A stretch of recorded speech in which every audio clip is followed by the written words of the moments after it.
बाबू युगल जी की ख्याति सबको पता ही है कि उनकी पूजन से कितनी ख्याति है। एक अमूल तत्व विचार जो लिखा है वो भी अपने आप में एक महान स्थिति है, महान चिंतनीय है। मतलब ये चीज़ वो है जो हमें सुबह उठ के शाम को सोते समय एक बार ज़रूर पढ़ना चाहिए। सिर्फ मंदिर में आकर के और इसे पढ़ लेना और ये समझना कि मैंने चिंतन किया, वो नहीं। क्योंकि जिनवाणी केवल मंदिर में आकर पढ़ना या सुनना इसका नाम नहीं है। जिनवाणी केवल चिंतन है, चिंतन करने का विषय है। और वही बात इसमें है, अमूल तत्व विचार। विचार क्या विचार करना चाहिए, क्या मूल बात है जो हमें विचार करनी चाहिए। इसमें पूरा अगर इसको करेंगे तो कम से कम 2 घंटे 3 घंटे चाहिए। तो इसमें मुझे जो मेन लाइन है, जो मेन पंक्तियाँ, जो मेन शब्द रखे हैं बाबूजी ने, मुझे सिर्फ उन पर चर्चा करनी है। लेकिन पढ़ेंगे तो एक बार पूरा ही इसको मैं आपको मेन बात बताऊँ कि सबसे ज़्यादा इस पर जोर देने वाली पंक्ति कौन सी है और उसके माध्यम से बाबूजी क्या कहना चाह रहे हैं। कहना चाह रहे हमें उनकी कवित्व की महिमा नहीं आनी है कि उनने क्या कहा, कितना अच्छा कहा, अरे बहुत अच्छी बात कह दी, वाह वाह वाह वाह, ताली बजा दी। नहीं, अगर बात अच्छी लगी तो क्या करना, धारण करना, उस पर विचार करना। अकेले ये नहीं कि अरे वाह बहुत बढ़िया बात बोली आपने, वो नहीं। वो तो बापूजी को मिल ही गया, उनको उसकी जरूरत ही नहीं है।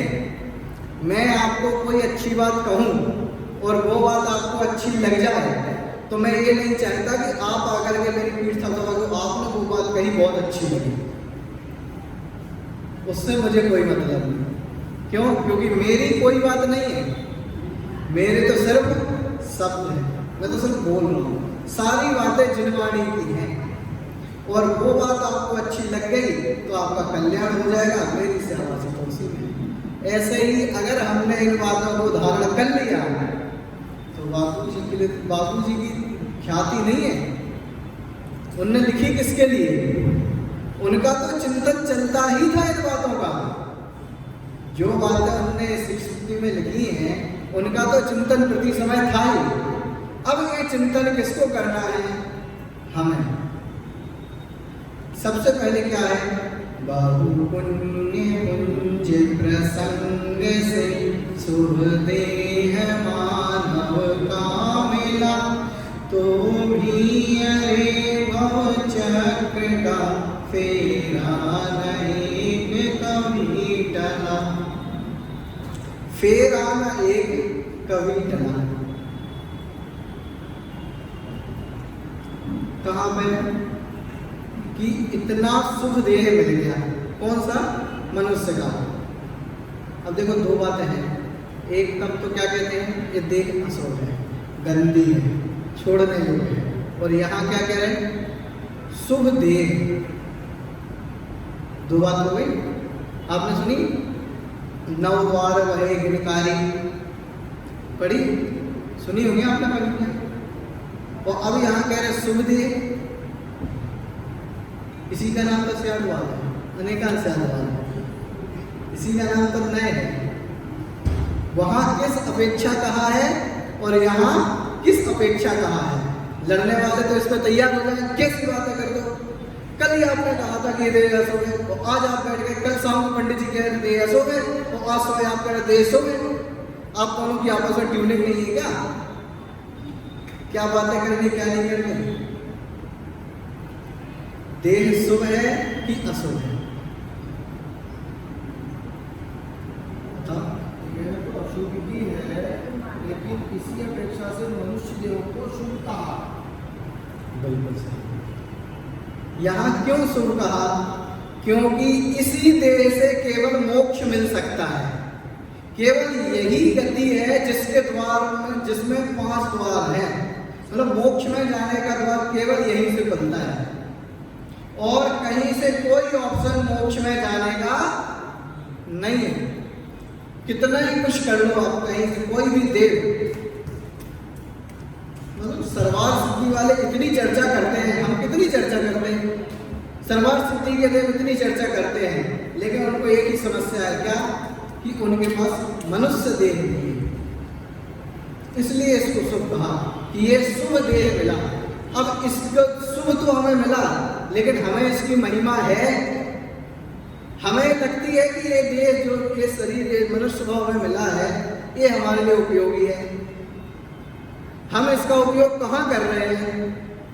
आगे है ना इसमें, संसार बढ़ाने में, हर समय संसार बढ़ाने में। केवल सुबह से मंदिर जाकर के, और इसमें इसका उपयोग हमने किया किसमें? ये विचार तो हमने बहुत किया।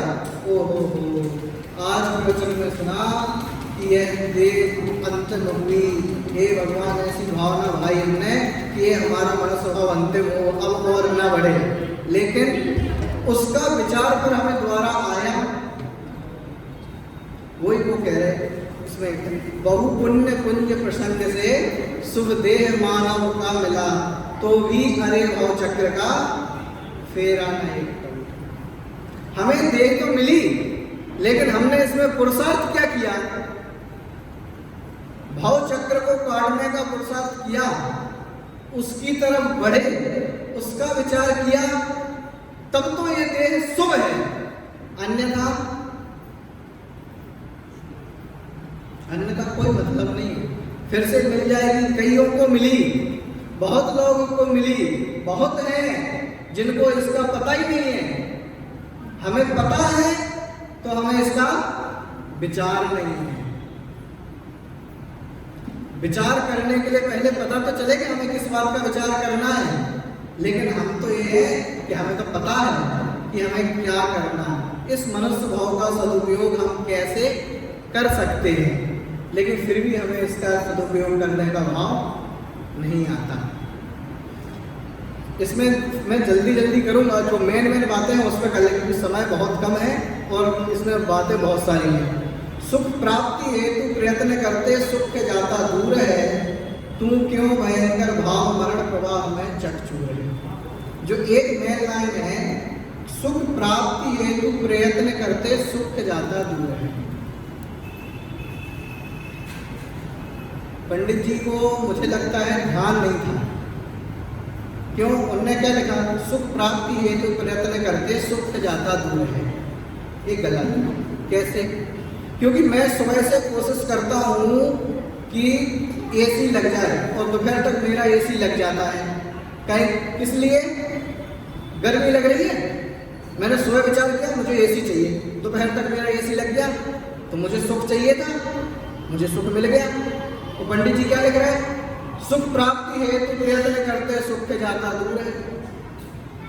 मैंने तो एसी के लिए प्रयत्न किया, मुझे एसी मिल गया, मुझे सुख मिला नहीं मिला?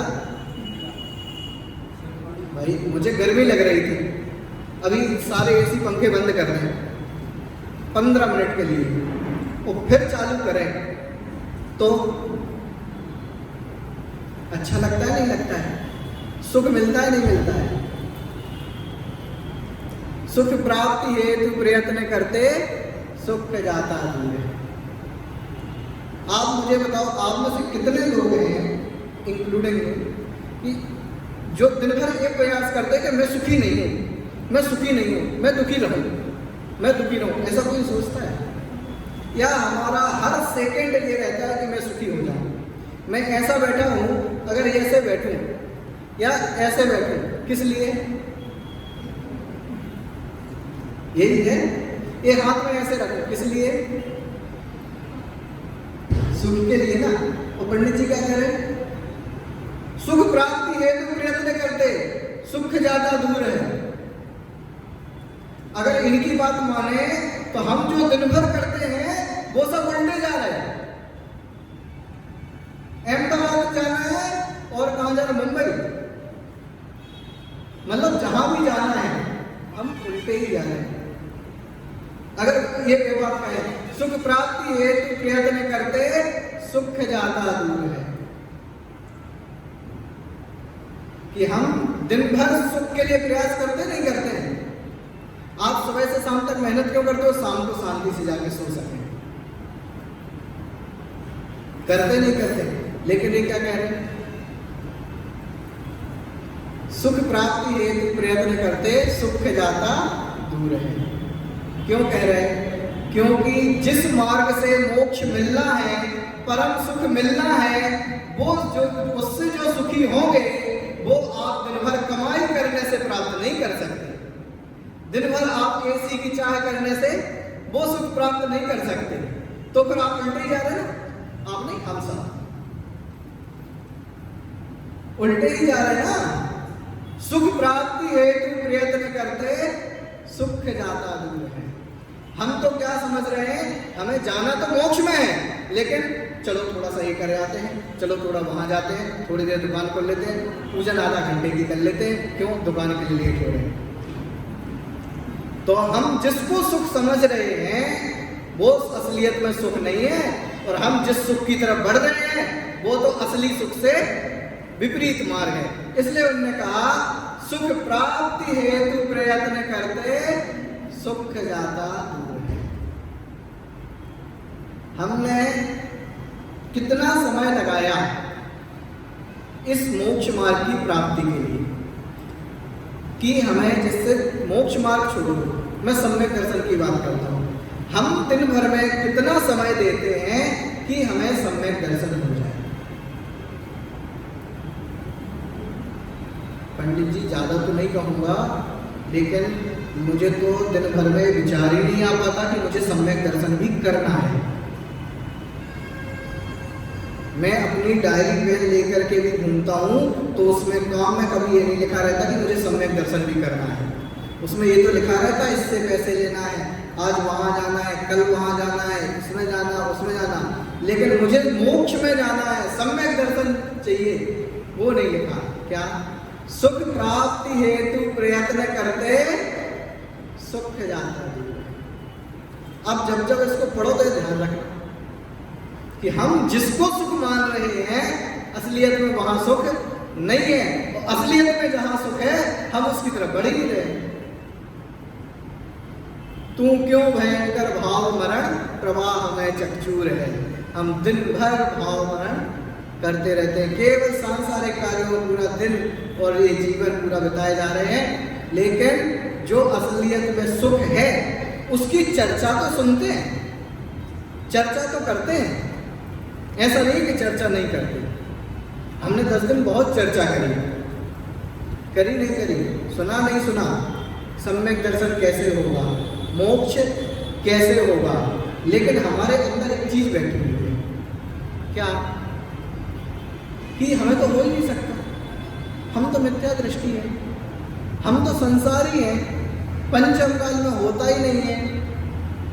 ये जो कुछ बातें हैं ना, ये बातें जो अंदर बैठी हैं वो हमारी सारी बातों को केवल यहीं तक सीमित कर देती है।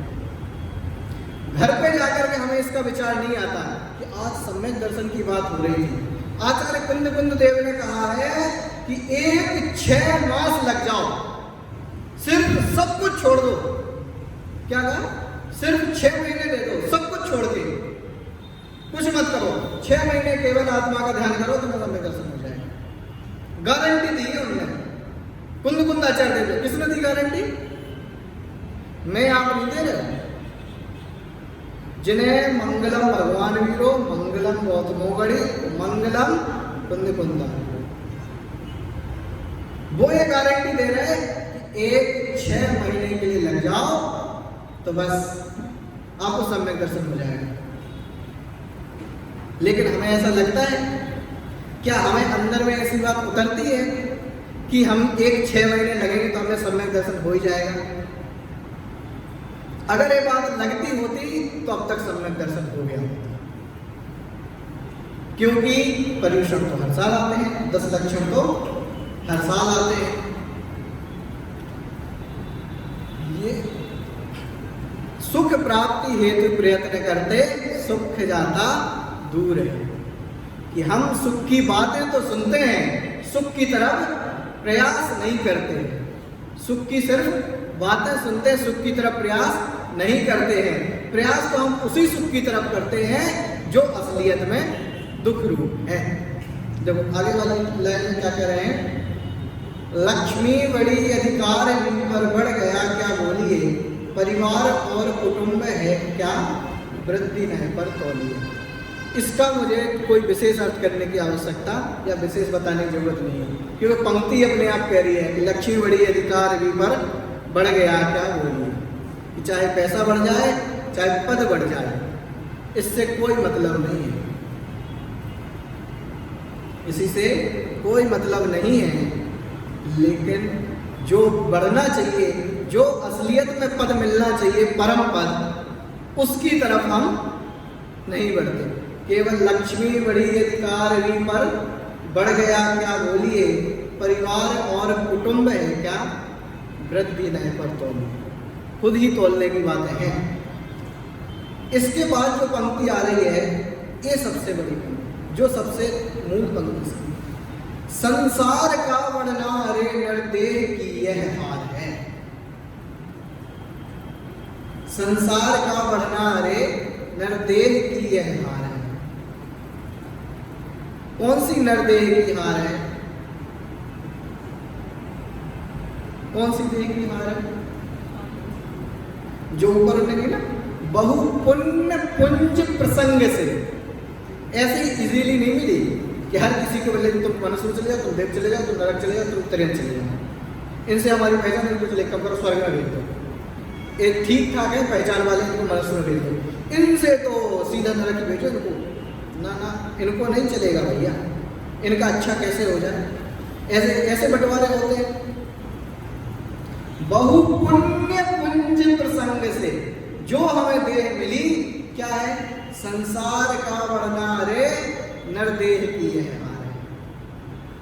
जो हमें बहुत पुण्य के उदय से देह मिली है, तो अगर उससे संसार बढ़ता है तो वह बेकार है, उसकी हार है, उसे उसका मिलने का कोई औचित्य नहीं होता। तो संसार का बढ़ना मतलब संसार तो बढ़ ही रहा ना। जब आदिनाथ भगवान थे तब संसार था, अब आदिनाथ भगवान मोक्ष में है, लेकिन संसार है कि नहीं है? हो सकता है कल हम सब भी मोक्ष में हों, फिर भी संसार रहेगा नहीं रहेगा? तो संसार तो बढ़ ही रहा है, बढ़ रहा है ना संसार। तो संसार खत्म हो रहा है? नहीं हो रहा है। संसार तो बढ़ ही रहा है पृथ्वी पर, तो हमारी वर्तन की हार हो रही है। मेरा संसार बढ़ना, किसका? मेरा संसार बढ़े। आदिनाथ भगवान का संसार अब बढ़ रहा है, क्यों बढ़ रहा है? वो तो परम सुखी है। हमारा संसार बढ़ा, हम संसार में, और अगर इस भाव के बाद हम फिर संसार में ही हैं, तो फिर इस मनुष्य भाव का, ये मनुष्य भाव बेकार है, इस नरदेह की हार है। मतलब ये मौका जो हमें मिला, ये हमने छोड़ दिया। संसार का वर्णा रे नरदेह की यह हार है। और कैसी निर्देह जो बहुत पुण्य के उदय से मिली है, जिसके लिए सब तरसते हैं, और वो हमें मिल गई और हमने क्या किया, उसको संसार बढ़ाने में प्रतिपल संसार बढ़ रहा है प्रतिपल उसी में लगा दिया। एक पल के लिए भी हमने उसका कोई विचार नहीं किया। संसार का बढ़ना अरे निर्देह की यह हार है। ये पंक्तियां हमें अपने पास लिख के रखने की हैं। हम जो काम कर रहे हैं ये संसार बढ़ाने वाला है या संसार काटने वाला है, ये हमें हर समय विचार रहना चाहिए। तभी अगर हमें सम्यक दर्शन की तरफ बढ़ना है, अगर हमें सही सुख की तरफ बढ़ना है, अन्यथा सुख प्राप्ति हेतु प्रयत्न करते सुख जाता दूर है। कि अगर हमें ये संसार काटना है, इस निर्देह को सफल बनाना है, तो हमें हर समय विचार करना पड़ेगा कि संसार का बढ़ना रे निर्देह की यह हार है। कि हम जो काम कर रहे हैं, हमारे जो परिणाम चल रहे हैं, हमारे जो अभिप्राय में है, क्या है ये संसार बढ़ाने वाला है या संसार काटने वाला है। ये हमें प्रति समय इसका विचार करना पड़ेगा। सिर्फ मंदिर में बैठ करके इसके विचार से कार्य नहीं होगा। विचार तो असलियत में घर पे होता है और वही करने जैसा है। तो संसार का बढ़ना अरे निर्देह की यह हार है, नहीं एक क्षण तुझको अरे इसका विवेक विचार है। इसका मतलब क्या है?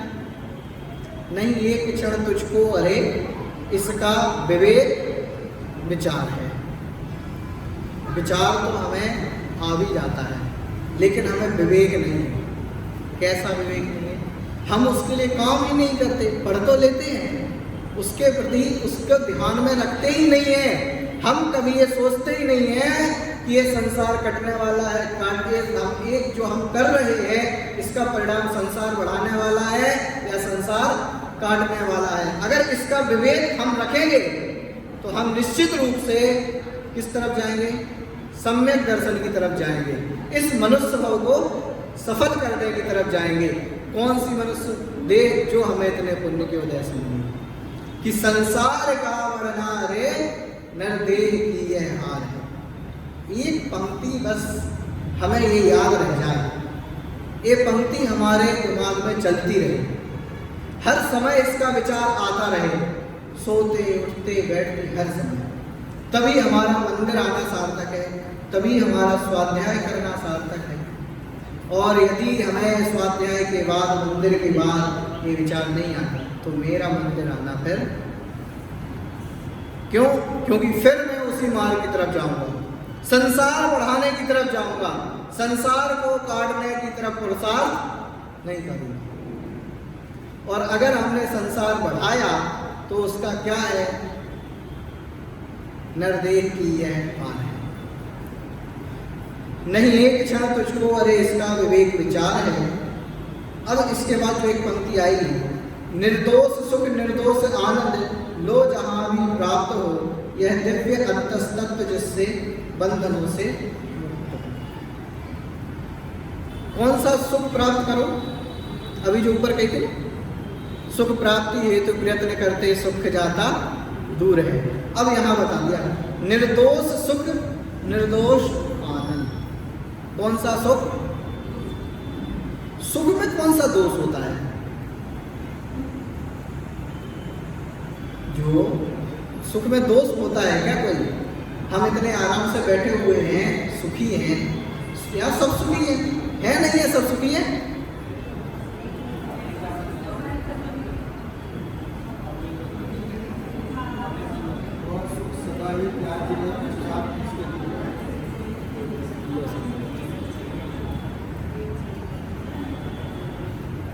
वो जो पंक्ति कही ना, वह सुख सदा ही त्याज्य है पश्चात जिसके दुख भरा। लेकिन फिर भी हम क्या करते हैं? सुख तो हमें उसी में मान्यता है। निर्दोष सुख निर्दोष आनंद, आनंद की बात कह दी। आनंद सबको चाहिए, लेकिन कौन सा वाला हमें सिर्फ एक समय का मिलता, हम उसी में बहुत सुखी हैं, हम तो आनंद में हैं। लेकिन वो एक समय के आनंद के लिए हम इतने आकुल व्याकुल होते हैं, लेकिन हमें ऐसा सुख चाहिए जो सभी दोषों से रहित हो, जो कभी खत्म ही ना हो। निर्दोष सुख निर्दोष आनंद लो जहां भी प्राप्त हो। निर्दोष सुख निर्दोष आनंद लो जहां भी प्राप्त हो, ये पंक्ति कही और बहुत सारे लोग पंडित जी के पास पहुंच गए। तो बताओ कहाँ मिलता है हमें, हम ले लेते हैं कि उन्हें सीधा लगा ना, लो जहां भी प्राप्त हो। तो बस आप हमें एड्रेस बता दो, हमें तो चाहिए ही है, बहुत परेशान है हम तो, हमें तो कौन सा चाहिए, ऐसा सुख दे दो जो खत्म ही ना हो। ये सब जिसके पास बिल्कुल पैसे नहीं हो ना, तो उसे क्या लगता, बहुत पैसा आ जाए, बहुत पैसा आ जाए, बहुत पैसा आ जाए, कितना कि एक घर पूरा भर जाए। ऐसे हमें लगता है बहुत सुखी है, बहुत सुखी हो जाए, बहुत सुखी हो जाए। लेकिन उसके लिए कहाँ पुरुषार्थ करना, वो नहीं करना, पुरुषार्थ नहीं करना। आपने कहा ना लो जहां भी प्राप्त हो, तो आप बताओ कहाँ मिलेगा। लेकिन निर्दोष सुख और निर्दोष आनंद, इसका विचार किया कि कौन से सुख और कौन से आनंद की बात कह रहे हैं। हमें तो सिर्फ सुख और आनंद शब्द मिला, हमें पता है कि हम इसके लिए दिन भर मेहनत करते हैं, हर समय इसी में लगे रहते हैं, इसी की तरफ बढ़े जाते हैं। किसकी तरफ, निर्दोष सुख सुख और आनंद की तरफ, निर्दोष की तरफ नहीं बढ़ रहे। जो बढ़ रहे हैं बहुत अच्छा है, सुख और आनंद की तरफ तो हम बढ़ रहे हैं, लेकिन निर्दोष की तरफ नहीं। यह दिव्य अंतस्तत्व जिससे बंधनों से मुक्त हो। कहाँ मिलने वाला है वो सुख और आनंद, कहाँ मिलने वाला है, दिव्य अंतस्तत्व। ये कौन सी जड़ी बूटी का नाम लिख दिया जिसके खाने से हमें सुख मिलने वाला, दिव्य अंतस्तत्व। बड़े दादा रतन चंद जी भारत वो एक बात कहते थे, मंदिर तो सब जाते हैं लेकिन मंदिर से अंदर बहुत कम जाते हैं। मंदिर मंदिर बोलते, मंदिर सब जाते हैं लेकिन अंदर बहुत कम जाते हैं। लेकिन मंदिर का मतलब है, भगवान कहते हैं मंदिर नहीं अंदर जाओ। कहाँ जाओ, मंदिर नहीं अंदर जाओ। तो सब मंदिर तो जाते हैं लेकिन अंदर नहीं जाते। और वही दिव्य अंतस्तत्व तो हमें कहाँ मिलेगा, निर्दोष सुख निर्दोष आनंद कहाँ मिलेगा, अंदर। कहाँ मिलेगा, अंदर। उसमें वो हमें निर्दोष सुख और निर्दोष आनंद प्राप्त होगा जिसकी तरफ हम बढ़ते नहीं है। हमें उसकी तरफ पुरुषार्थ करना है कि जिससे यह क्या हो, यह दिव्य अंतस्तत्व किससे मुक्त हो, कौन से बंधन है। आपका आपने बंधा हुआ है, बंधा हुआ है। मैंने तो आज तक कोई आत्मा बंधा हुआ नहीं देखा। अगर बंधा हुआ होता, कहाँ, शरीर में बंधा हुआ है तो कैसे निकल जाता अपने आप।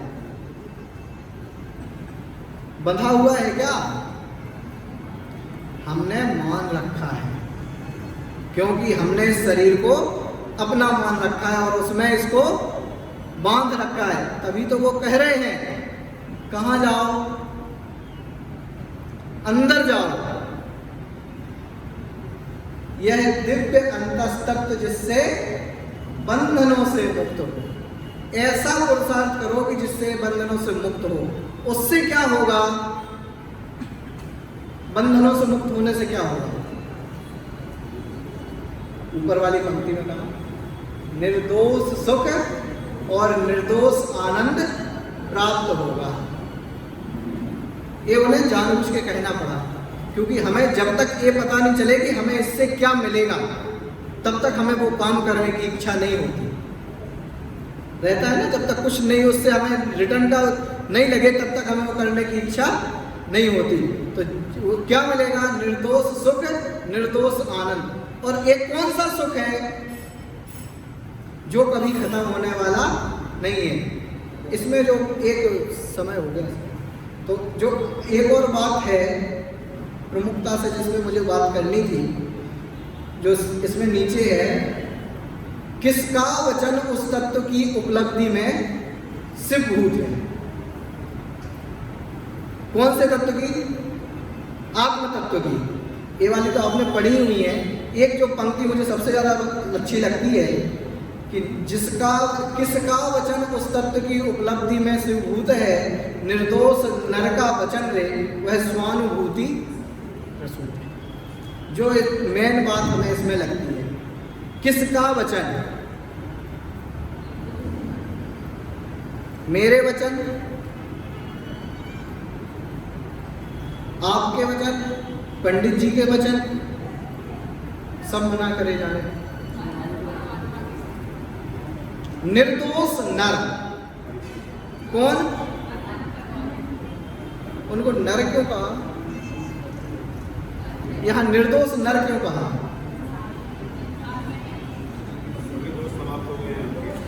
दोष तो निकल गए लेकिन संसार में है, इसलिए नर कहा।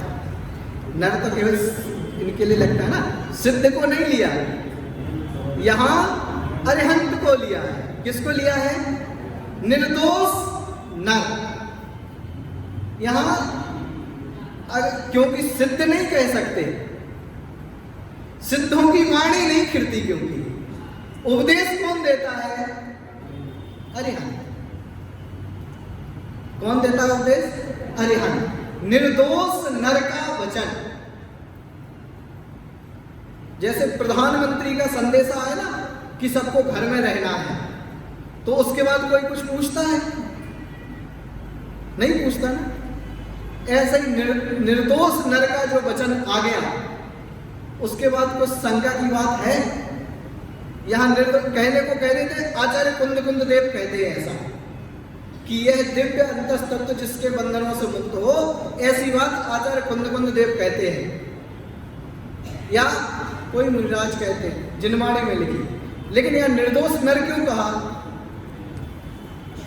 क्योंकि अरिहंत की वाणी तो सब मानते हैं। आचार्य कुंद देव की वाणी कदाचित कोई मना कर दे, मैं नहीं जानता कुंद कौन है, मैं नहीं मानता, लेकिन सर्वज्ञ की वाणी, सर्वज्ञ ने जो बात कही है, क्यों उनकी बात ऐसी क्यों इतनी प्रमाणिक रहती है? क्योंकि उन्हें तो सब दिख रहा है ना। किसको दिख रहा है सब? अरिहंत भगवान को सब दिख रहा है ना। अरे हाँ बोलते जाओ, थोड़ा हमें भी लगे कि हाँ सब लोग उपवास है लेकिन सुन रहे हैं। क्या कह रहे हैं? निर्दोष नर। क्या? कौन से दोष हैं? पढ़े होंगे आप लोगों ने तो। भाई अरिहंत भगवान में और हम में क्या अंतर है? उनको क्यों निर्दोष कहा और हमें क्यों दोषी कहा? क्या कहा? दोषी है ना। उनको निर्दोष कह रहे तो हमें क्या कह? अभी किसी को दोषी कह दो, लेकिन हमें दोषी का, उनको क्या कहा? निर्दोष। क्यों कह रहे हैं? और उनकी वाणी क्यों सबको मान्य है? क्योंकि उनने सब कुछ देखा है, उन्हें सब चीजों की खबर है, उनसे कोई बात छिपी हुई नहीं है। इसलिए उन्हीं की वाणी हमें, जो उनने जो बात कही है, हम बिजनेस अगर किसी को करना हो, तो किसी को डायमंड का बिजनेस करना हो, यहाँ तो दो ही चलते, डायमंड को कपड़े को, किसी डायमंड का करना हो तो वो उनके पास जाता है जिसका कपड़े का बिजनेस हो। बताओ हमें ये करना है, कैसे किया जाए, क्या क्या किया जाए? वहाँ तो कुछ पता नहीं। उनसे पूछेंगे, किसके पास भेजेंगे सब लोग? भाई उसके पास जाओ जिसने डायमंड का काम कर रखा है, उसको पता है, उसको ही पता होगा ना। तो किसकी वाणी जिसने सब कुछ देखा है, जिसे सब बातों का पता है, इसलिए उनको कहा निर्दोष नर, जिनमें से सारे दोष निकल गए हैं, उन्हें किसी से कोई राग द्वेष नहीं है, वो निर्दोष है, सब दोषों से रहित हैं। ऐसे नर के वचन हैं, क्या है, किसके, क्या उनने क्या कहा, जो निर्दोष नर का वचन यह है जो स्वानुभूति प्रसूत है। स्वानुभूति प्रसूत है मतलब कि उनने आत्मा का अनुभव किया, फिर उनने कहा भाई सबके अंदर एक बहुत जोरदार चीज है, बहुत अच्छी चीज है, जिसमें जाने से आनंद मिलता है, और मैं तो वो प्रति समय ले रहा हूं। जैसे कोई मुक्तागिरी की वंदना करके आया और फिर वो क्या कहता है पूरे मंडल से, मुक्तागिरी जी चलो, बहुत अच्छी वंदना है, कहता नहीं कहता है? वो सबको लेके जाता नहीं जाता है, हर समय सबको प्रेरित करता नहीं करता उसके लिए। तो अरिहंत देव कहाँ की वंदना करके आए हैं, कहाँ जाके आए हैं, अंदर में जाके आए हैं, और वो क्या कह रहे हैं, हमसे भी क्या कहते हैं, अंदर जाओ। तो निर्दोष नर का वचन यह जो स्वानुभूति सूत है, वही जो बात कह रहे हैं, निर्दोष नर का वचन यह जो स्वानुभूति प्रसूत है। और अंतिम पंक्ति पढ़कर के तो विराम लेंगे। तारो अरे तारो निजात्मा शीघ्र अनुभव कीजिए, सर्वात्म में समदृष्टि हो, यह वच हृदय लख लीजिए। कौन से? सर्वात्म में समदृष्टि हो, समदृष्टि सम्यक दृष्टि हो, यही वचन हमें अपने अंदर में उतारने चाहिए, और इसी से हमें मोक्ष की प्राप्ति होगी, और हम सब भी शीघ्र अतिशीघ्र मोक्ष प्राप्त करें, इसी मंगल भावना के साथ। अभी हमने पंडित यीशुजी शास्त्री के माध्यम से अमूल तत्व विचार के ऊपर उनका वर्तमान